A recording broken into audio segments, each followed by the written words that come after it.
Graça e paz, meus irmãos. Vamos analisar Romanos capítulo 2, verso 25 ao verso 29, concluindo assim o capítulo 2 da carta aos Romanos.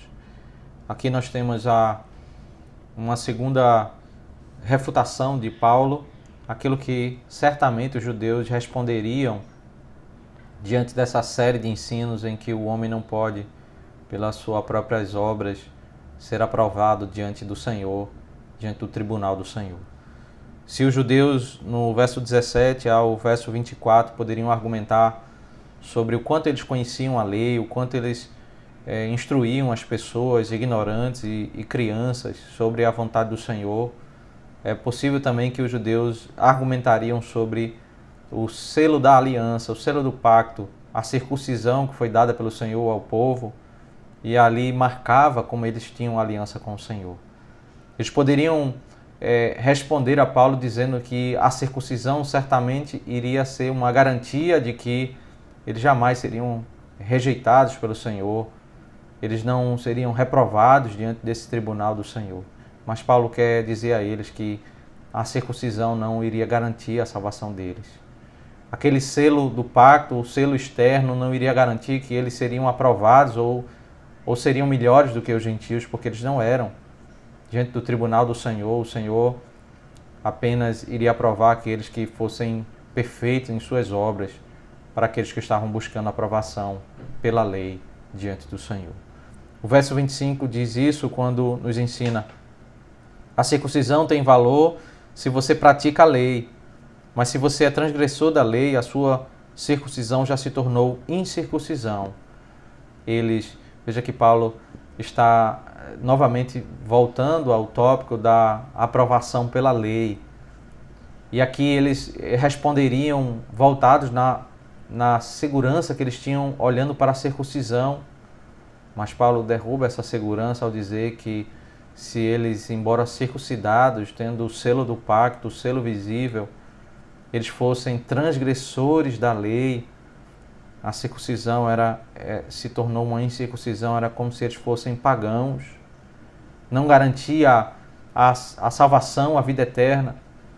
Veja que a circuncisão ela não foi estabelecida para ser a garantia da vida eterna. Ela é o selo de um pacto pela graça. Ela é um selo do ensino do Senhor, de que o Senhor fez a obra de salvação para que eles confiassem unicamente na obra do Senhor. Então a circuncisão jamais foi estabelecida para que eles pudessem confiar na circuncisão ou em suas obras para que eles fossem salvos. É exatamente o contrário. Mas o modo como eles estavam tratando a circuncisão iria corromper todo o ensino, todo o uso daquele conceito que foi estabelecido pelo Senhor. Eles poderiam usar a circuncisão de modo indevido e é sobre isso que Paulo está refutando. Paulo não está desprezando o estabelecimento do selo do pacto, da circuncisão no Antigo Testamento, como se ela fosse sem valor.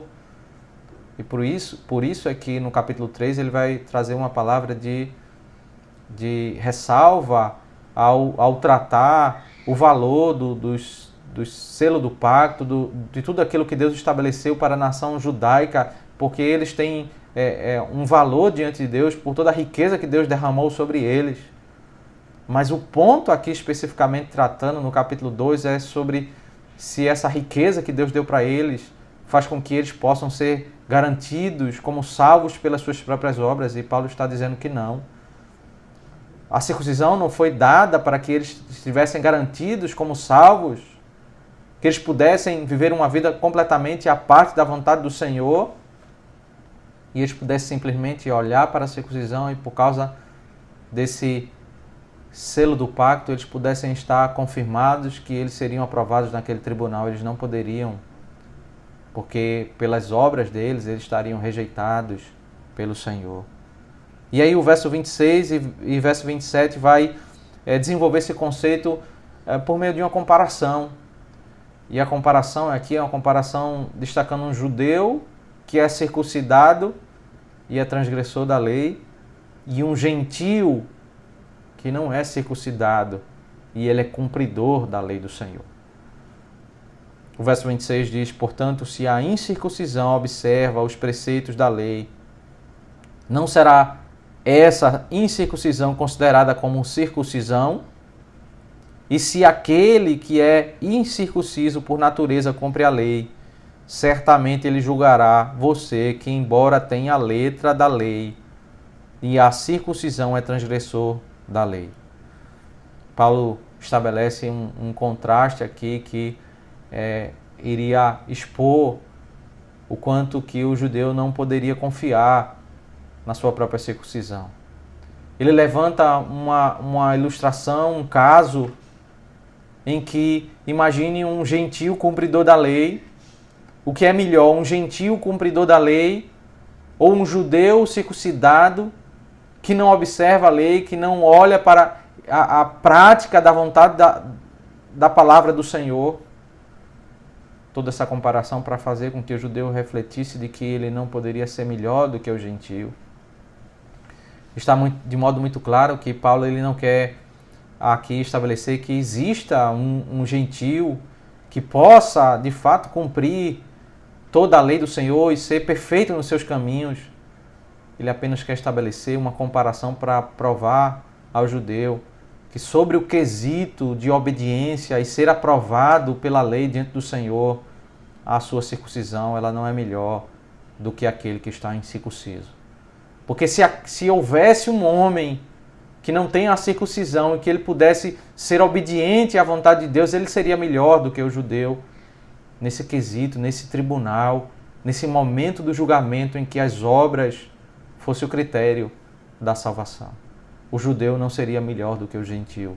Mas aquele incircunciso, cumpridor da lei, se de fato ele existisse, ele seria melhor do que aquele que conhece a lei, que é circuncidado e que na realidade ele não é aprovado naquele julgamento, ele é rejeitado pelo Senhor naquele momento. E aí o verso 28 e verso 29, Paulo vai ao cerne da questão para que eles entendessem muito mais do que aquilo que é externo, mas o coração deles, aquilo que é tão citado no livro de Deuteronômio, que eles deveriam voltar os olhos para a essência da adoração ao Senhor, amarem a Deus de todo o coração, uma circuncisão não externa, mas a circuncisão do coração. O verso 28 diz: porque não é judeu quem o é apenas exteriormente, nem circuncisão a que é somente na carne. Porém, judeu é aquele que o é interiormente, e circuncisão a que é do coração, pelo Espírito, não segundo a letra, e cujo louvor não procede de seres humanos, mas de Deus. A garantia do homem para a salvação não está naquilo que é externo, mas o seu coração sendo circuncidado pelo Senhor, o seu coração estando em aliança com Deus, pelo Espírito, uma obra do Senhor, uma obra pela graça de Deus, porque Deus vai ao homem, não por aquilo que o homem pode fazer na direção do Senhor, mas naquilo que o Senhor fez pelo homem, para o homem. O judeu verdadeiro não é aquele marcado externamente, aquele que simplesmente faz parte do povo, da igreja visível, mas é aquele que faz parte da igreja invisível, aquele que tem um coração aliançado com o Senhor, aquele que não é simplesmente aprovado pelos homens, mas aquele que é aprovado pelo Senhor, que vê o coração, que sonda aquilo que está no secreto, de tal modo que nós devemos chegar ao final do capítulo 2, tanto os gentios como os judeus, cientes de que pelas nossas próprias obras nós não podemos ser aprovados diante do tribunal do Senhor. Pelas nossas próprias obras nós percebemos o quanto nós somos carentes, quanto nós somos imperfeitos. Até as nossas virtudes, elas podem se transformar em problemas quando nós achamos que as nossas virtudes são critério para nós considerarmos que somos melhores do que os outros. Que podemos ser aprovados pelo Senhor, que podemos ver uma vida confiada no nosso próprio mérito para sermos aceitos pelo Senhor e termos vida eterna.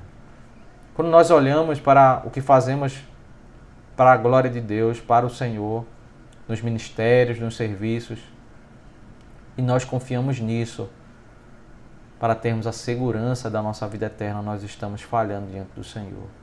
Porque somente o que Cristo fez na cruz do Calvário é a nossa garantia de vida eterna.